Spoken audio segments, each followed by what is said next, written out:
Rainbow Movers is the official mover of Design Recipes on WPIX TV.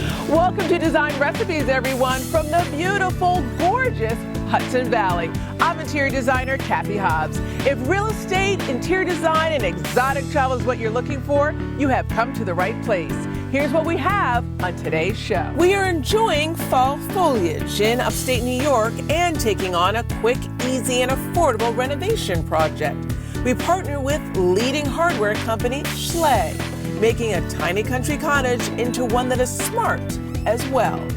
Then, Brooklyn real estate expert Donald Brennan takes us to one of the most interesting businesses we have ever profiled on Design Recipes, an urban farm called Gotham Greens. Then we are unpacking and moving in, staging an Upper East Side residence for the sell. A key design element, glamming up our space with artwork and mirrors. We have expert advice from our exclusive mover, Rainbow Movers. And our mortgage expert, Ace Watanasuparp from Citizens Bank, is back, answering your questions. And it all starts right now. We begin in upstate New York, taking in the fall colors and fall foliage, and taking on a quick, easy, and affordable renovation project. Specifically, we're upgrading hardware, giving tips on how to choose the right hardware and integrate a modern edge. Plus, we're doing it all with my go-to resource, Schlage. It's true, these locks do the job. Provide security with a finish that complements these cranberry doors. One lock set is on the front door of a country cottage, the other on the front door of a small studio. But let's talk design and how hardware can complement your entry door. While our current antique bronze finish is a great look, it's time for a new lock and a new look. Hi, I'm Cathy. Hi, I'm Doug from Safeco Alarms. I'm so glad you're here. We're taking on this renovation project where we're upgrading the hardware and we're going keyless. Keyless is a great thing. A lot of people are doing it nowadays. It makes life more convenient for you and simpler. Now, why is this whole trend taking place right now for keyless? Is it just that this is just what's hip, what people are doing now, modern technology? Sure. So it's a little bit of all of that. A lot of people just like the convenience of not having to hide a key outside and worry about somebody finding it. They can just come home, put a code in, and go right in. They can use an app on their phone. It's very simple, very easy. It just seems to be the way people are moving forward with technology. Well, we're using Schlage Connect today. And how would this work as far as integrating it to a current system? Sure, absolutely. So nowadays, companies like Schlage are making it very simple to integrate with your home automation and your security systems and your fire systems so that you can do everything right from one interface. Which is what we're going to be doing today, right? Absolutely. Now, how would this work if you have, let's say, a guest and you want to be able to allow that guest to come in? I'm assuming that this is probably the perfect application. Absolutely. So if you have a guest coming, you can actually sign on in your app. You can unlock the door for them, turn off the security system, and not even be there. You can do it remotely. You can also assign them codes so that they can do it as well. I have a silly question. What happens in a power outage? Is that going to affect things? So all the door locks themselves and the security system have battery backup. So in a power outage, you don't have to worry about it. You can still enter your house and keep it secure.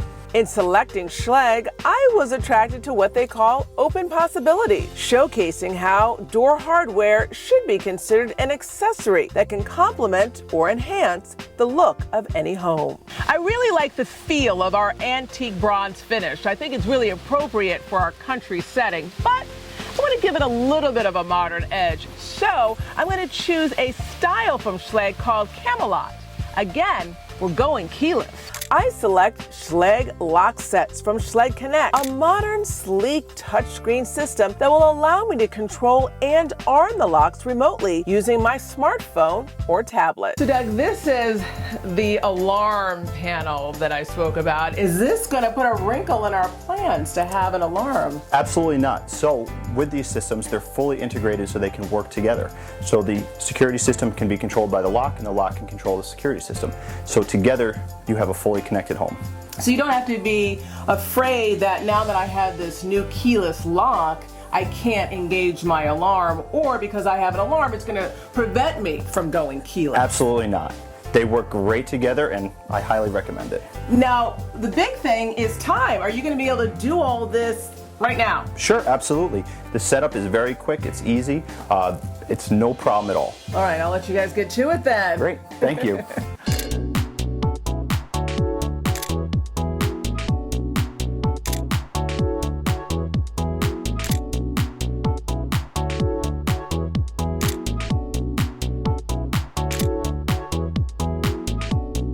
I think one thing that's hard to share with the folks at home is really how quick and easy this was. I mean, we did this so quickly.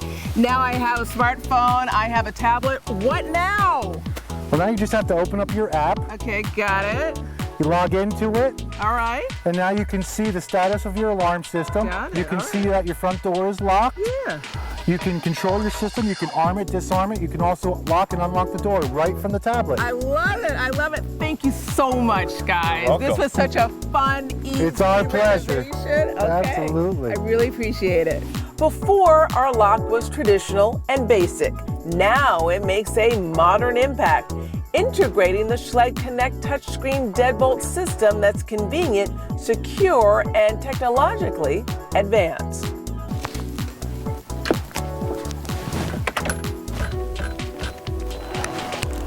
What a gorgeous addition to this home. As you can see, door hardware can be the perfect finishing touch to completing your home. It's a low investment with high impact, and it can be done in just a day. And with today's options, securing your home can also be smarter. We'll be right back.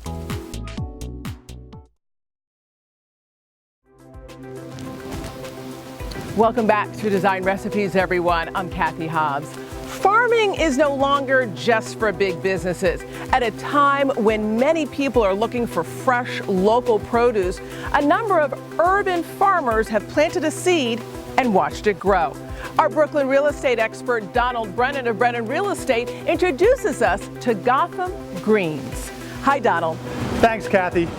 It's fair to say that in many ways we still rely on the family farmer to help produce our food and fiber. These days, dozens of city or urban farmers are literally sprouting up in big cities.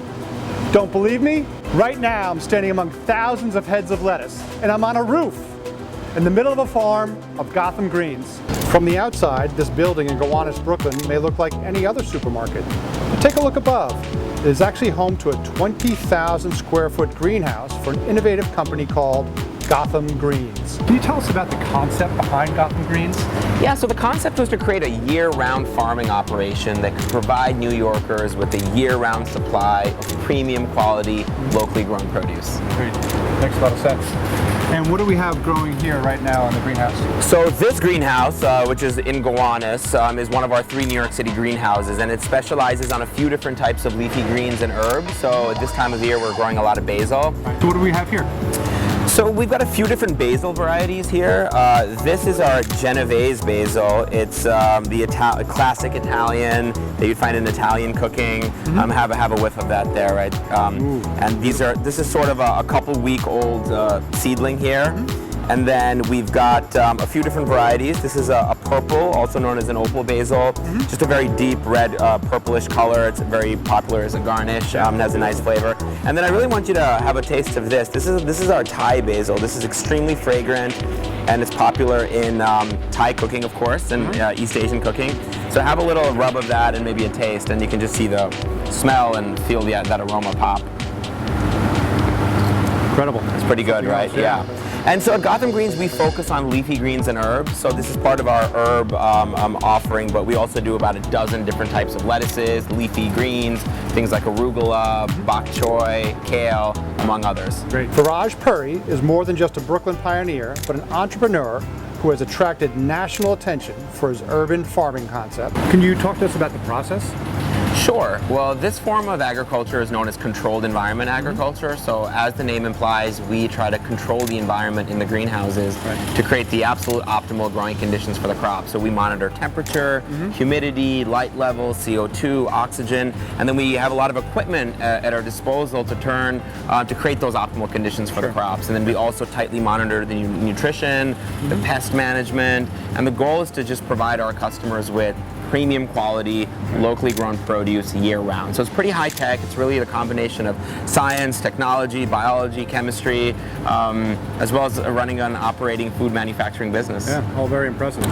Can you share with us a little bit about your support and backers for your undertaking here? Sure. This greenhouse facility and all greenhouses are capital intensive, as you can imagine. There's a lot of technology, there's a lot of construction costs, permitting. So we've had to raise a little over $30 million until date in a combination of equity and debt. And we've also received some support from New York State, the New York City government, as well as the government of Chicago, where we also have an operation. Yeah, well, pretty impressive model you got going here so far. Thank you, appreciate it. So we're here on the roof of Whole Foods. What is that relationship about? This is a really unique greenhouse project. So we built our first one in Greenpoint, Brooklyn back in 2011, and we started selling our produce to Whole Foods, and we became one of their primary local suppliers of leafy greens year-round. So when Whole Foods developed a concept to build a new store in Gowanus on a former Superfund site, they really wanted it to be a very green, ecologically friendly site with a lot of green sort of technologies in it. Yeah. And because we had become this really reliable local supplier, we started talking about actually building a greenhouse and operating a greenhouse on the roof of their new store. Yeah. And the rest is history. It's a great partnership, and we really value their contributions to Gotham Greens. Yeah, sounds like a sensible, symbiotic relationship you have there. Exactly. Whole Foods has shown a lot of leadership in promoting local and sustainable food, and those are our core values as well. With its climate-controlled environment, unlike conventional or rooftop farms, Gotham Greens is able to provide produce year-round. Can you explain the hydroponic growing process to us, please? Of course. So when we started Gotham Greens, we were really committed to being an urban agriculture company, and we wanted to really grow in the heart of the city.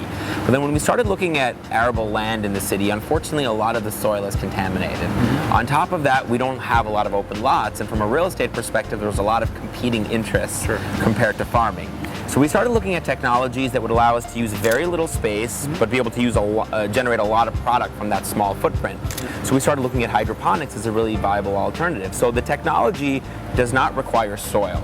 So essentially what we do is we dissolve minerals and nutrients into the irrigation water, and that irrigation water provides all the nutrition, dissolved oxygen, and of course the water to the plant's roots. And it's a very efficient form of farming. It's very productive. It's a sterile environment, so it's really well suited to not only rooftops but urban areas. So this greenhouse, to give you an idea of the efficiency, is about 20,000 square feet, which is half of an acre. Yet the yields that we produce are equivalent to a 10-acre farm. That's incredible. And no weeding, right? So that cuts down on a little bit of labor. Exactly. No weeding, and we don't have the need for herbicides, and we also eliminate the need for pesticides through an integrative pest management program. So this produce is also very sustainably grown. We use renewable energy, we recycle all of our irrigation water, and we're keeping harmful chemicals outside of consumers' bodies, but also outside of the ecosystem.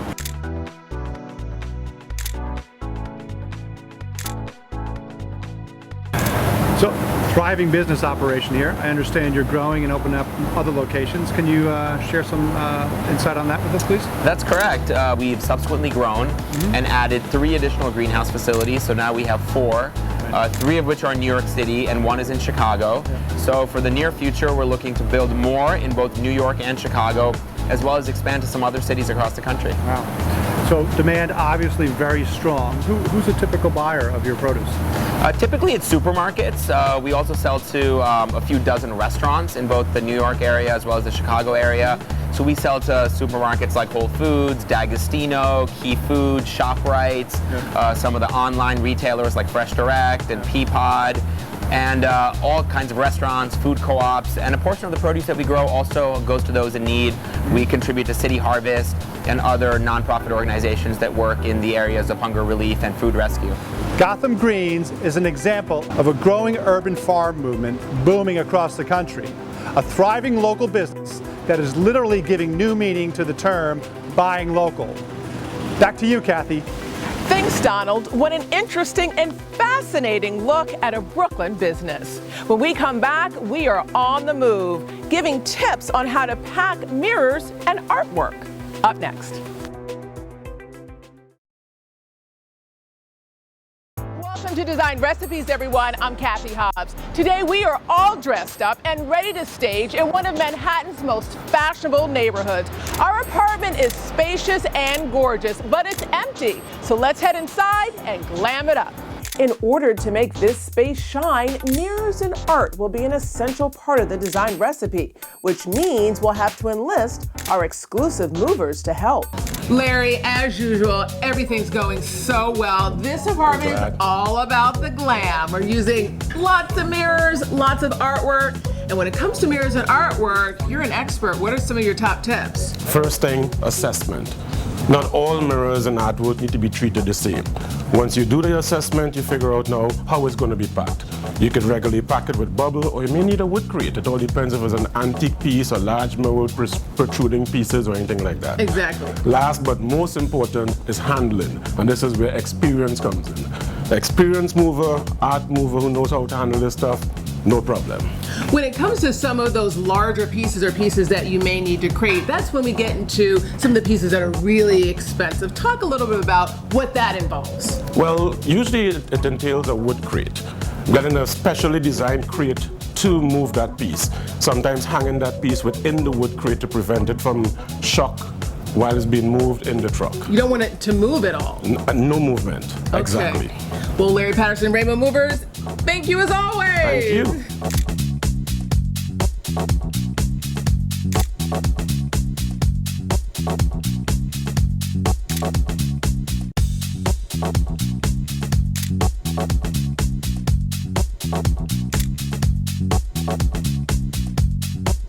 This is our biggest rug in the whole space, and this is really going to anchor the living room. So what I want to do is spread the rug out this way. We have this huge sofa, which is kind of like my crowning achievement, my big moment in this living room. And we're going to put it here, right along kind of this area, and then we're going to face out, and then we're going to have two big chairs over here. They're going to face this way so we can still see the view.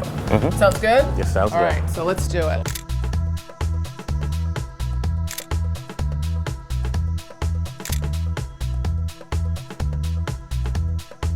This residence has a lot of built-ins, and they can't be ignored. So I'm incorporating one of my favorite design recipes tips called shelf dressing, in which we stage and style the shelves.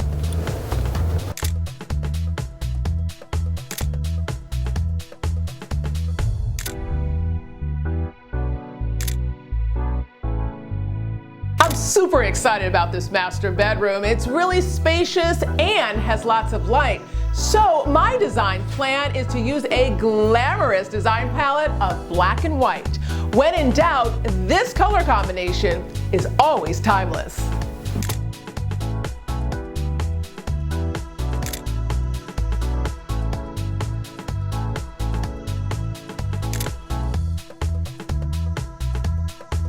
Given the style of the residence and where we are, I think we should glam it up. And there's no better way to glam it up than using mirrors. So I'm planning on making a bold statement right here in the foyer using lots of mirrors. You'll have to wait to see what I have planned.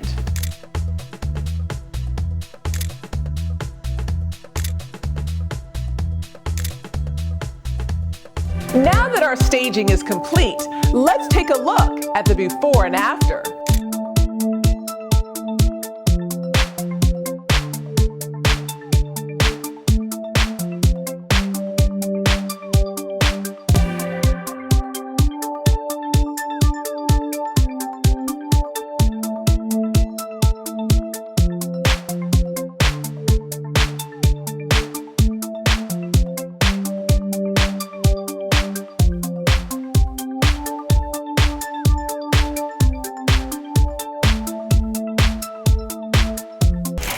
is the living room of the residence and one of the first spaces that you see, so I really wanted it to feel luxurious. I decided to use indigo blue, which is a really hot color right now, and also really luxurious to really be the foundation of this space. One of the key elements, this massive piece of artwork, which I think really works. I also used a technique that I love with color called color mapping, which I mapped an unexpected color. In this case, I decided to use the color orange, beginning it in the pillow and then mapping it to a coffee table book and then repeating it again in a floral arrangement. The entry foyer is key, providing the first impression for potential buyers. I decided to add a glam element using 9 round mirrors above a vintage-inspired console. One of the most successful design elements in this residence, I believe, involves dressing the shelves. We had so many shelves, and we needed to make them look purposeful and interesting. And so what we did here is we added all of these beautiful books, all in black, all in one color with gold trim, and then we added black accents. A design recipes tip is if you're looking for an interesting way to use a decorative element, try using all of the same color. The winter garden could have easily been a forgotten or confusing space for potential buyers. I felt it was essential to give this area function. What a fabulous space to unwind. So here we are in the dining room, and this is where I really wanted to shine, making sure that we incorporated elements that really lend themselves to gracious entertaining, which is one of the reasons why I chose this long, extendable table. A design recipes tip, if you want to choose a piece of furniture that's really versatile, purchase a dining table that extends. This is the master bedroom, and actually one of my most favorite bedrooms that we've ever done on Design Recipes.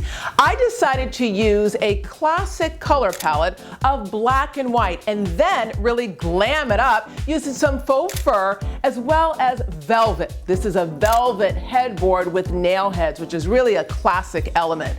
And then I decided to use something a bit unexpected, inspired by the ocean, like these 4 seaweed-inspired prints. And then we have these gorgeous, tall, oversized lamps that are actually seashells. In the second bedroom, I chose to go bold and bright, using a neutral color palette as the foundation and then adding a bright, bold burst of hot pink in the form of accessories.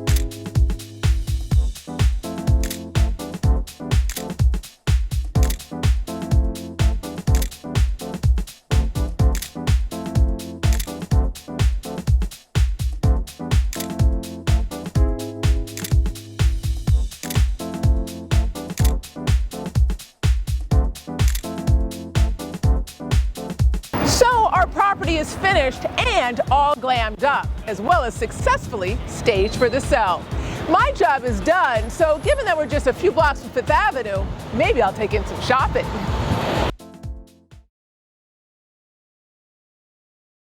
Now it's time for mortgage tips from our mortgage expert, Ace Watanasuparp at Citizens Bank. In a city like New York, it's hard enough to get around, let alone navigate the ins and outs of the real estate market, especially when it comes to buying, selling, and financing, which is why we turn to Citizens Bank and Ace Watanasuparp, Vice President, Regional Manager with the Home Mortgage Division. Hi everyone, my name is Ace Watanasuparp, Vice President and Regional Manager with the Home Mortgage Division for Citizens Bank. Hi, I'm Sarah Seitz. I'm from New York City. Rates are low now, but I know they may go up. Is there any way to lock an interest rate before I find my new home? That's a great question. Rates are still very low, and so many lenders offer long-term rate lock options that allow you to extend your rate lock beyond the traditional 6-day rate lock period. Keep in mind, the longer the rate lock, the more you're likely to pay for it. Most extended rate lock programs will require you to pay an upfront fee and are available on select mortgage programs. Be sure to find out whether the lock fee will be applied to your closing costs, and if you'll have to forfeit the fee should you decide you no longer need or want the financing. Well, that does it for this episode of Design Recipes in the Hudson Valley. I'm interior designer Cathy Hobbs. Remember, you can watch us live every Sunday on Facebook at 9 a.m. Follow us on Instagram and Twitter, and watch us anytime at pix11.com/Design Recipes. See you next time.